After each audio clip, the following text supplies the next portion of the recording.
Congress party Hyderabad జిల్లా అధ్యక్షుడు దానం నాగేందర్ పై ఆ పార్టీ రంగారెడ్డి జిల్లా కార్యకర్తలు దాడి చేశారు.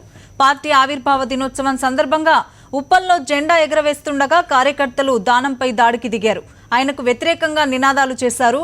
దానం కేవలం హైదరాబాద్కు మాత్రమే అధ్యక్షుడని, ఆయన గ్రేటర్ పరిధిలో జోక్యం చేసుకుంటే సహించబోమంటూ నినాదాలు చేశారు. ఈ పరిణామాలపై పూర్తి అప్డేట్స్ మా కరెస్పాండెంట్ సునీల్ అడిగి తెలుసుకుందాం. సునీల్, అసలు ఏం జరిగింది? దానంపై దాడికి సంబంధించిన వివరాలేంటి?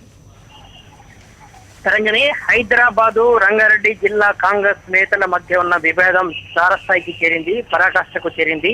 ఇవాళ కాంగ్రెస్ ఆవిర్భావ దినోత్సవం సందర్భంగా గ్రేటర్ పరిధిలో ఉన్న అన్ని డివిజన్లలో కాంగ్రెస్ జెండా ఆవిష్కరణ కార్యక్రమాలు చేపట్టాలని పిసిసి పిలుపునిచ్చింది. ఈ మేరకు ఉప్పల్ అసెంబ్లీ సెగ్మెంట్ లోని Uppal municipal corporation division Srikrishna theatre ఎదురుగా ఆటో స్టాండ్ దగ్గర కాంగ్రెస్ జెండా ఆవిష్కరణ కార్యక్రమం జరిగింది. తొలుత జరిగినటువంటి ఈ కార్యక్రమంలో రంగారెడ్డి జిల్లా కాంగ్రెస్ అధ్యక్షుడు హేమ మల్లేషు, జిల్లా కాంగ్రెస్ నేతలు సుధీర్ రెడ్డి, లక్ష్మారెడ్డి వీళ్ళంతా కూడా పార్టీ జెండాను ఆవిష్కరించారు. ఆ తర్వాత కాసేపటికి మోటార్ సైకిల్ ర్యాలీగా వచ్చినటువంటి గ్రేటర్ హైదరాబాద్ కాంగ్రెస్ అధ్యక్షుడు దానం నాగేందర్ అప్పటికే ఎగిరిసిన జెండాను తీసేసి తాను మరో జెండాను ఆవిష్కరించారు. దీంతో రంగారెడ్డి జిల్లా కాంగ్రెస్ నేతలు ఆగ్రహానికి గురయ్యారు.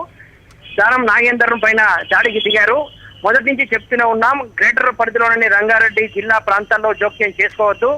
ఇది పూర్తిగా హైకమాండ్ ఆదేశం కూడా ధిక్కరిస్తున్నారు. హైకమాండ్ చాలా స్పష్టమైన డైరెక్షన్స్ ఇచ్చింది. దానం నాగేందర్ కేవలం హైదరాబాద్ జిల్లా కాంగ్రెస్ కు మాత్రమే అధ్యక్షుడు. రంగారెడ్డి జిల్లా పరిధిలో ఉన్నటువంటి గ్రేటర్ మున్సిపల్ డివిజన్లలో అన్నింటిలో కూడా రంగారెడ్డి జిల్లా కాంగ్రెస్ అధ్యక్షుడు, రంగారెడ్డి జిల్లా కాంగ్రెస్ నేతలదే పెత్తనం ఉంటుందని మొదటి నుంచి చెప్తూనే ఉన్నాం.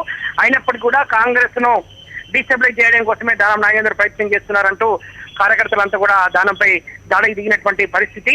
అక్కడ ఉన్నటువంటి రంగారెడ్డి జిల్లా కాంగ్రెస్ పెద్దలు జోక్యం చేసుకుని దాడి తీవ్రస్థాయికి చేరుకోక ముందే కట్టడి చేసినట్టుగా తెలుస్తోంది. హైకమాండ్ నేత దిగ్విజయ్ సింగ్ చాలా స్పష్టమైన ఆదేశాలు ఇచ్చారు. దానం నాగేందర్ కేవలం హైదరాబాద్ జిల్లా కాంగ్రెస్ కు మాత్రమే అధ్యక్షుడు.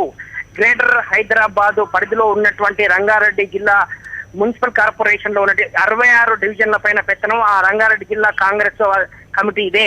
అయినప్పటికీ కూడా దానం నాగేందర్ జోక్యం చేసుకుంటున్నారు. అట్లాగే మల్కాజ్గిరి ఎంపీ సర్వే సత్యనారాయణ కూడా జోక్యం చేసుకుంటున్నారు. వీళ్ళిద్దరు ఎవరు జోక్యం చేసుకున్నా సహించేది లేదు అని చెప్పేసి ఈ పరిధిలో ఉన్నటువంటి ఎల్బీ నగర్, ఉప్పలు, మల్కాజ్గిరి, కుకట్పల్లి, షేర్లింగంపల్లి, ఇబ్రహీంపట్నం, మహేశ్వరం, రాజేంద్ర నగర్ అసెంబ్లీ సెగ్మెంట్లకు చెందినటువంటి కాంగ్రెస్ నేతలంతా కూడా ఇటు టీపీసీసీకి అటు హైకమాండ్ కు స్పష్టమైనటువంటి అభిప్రాయాన్ని తెలియజేసి చెప్పారు. దాంతో ఇటు హైదరాబాద్ కాంగ్రెస్ అటు రంగారెడ్డి కాంగ్రెస్ మధ్య విభేదాలు తారస్థాయికి చేయాయి. ఇప్పటికైనా కూడా టీపీసీసీ అధ్యక్షుడు ఉత్తమ్ కుమార్ రెడ్డి ఈ రెండు జిల్లా కాంగ్రెస్ నేతల మధ్య రాజీ కుదిరిస్తే తప్ప ఈ వివాదం సద్దుమణిగే పరిస్థితి కనిపించట్లేదు. తరంగిణి. ఓకే సునీల్.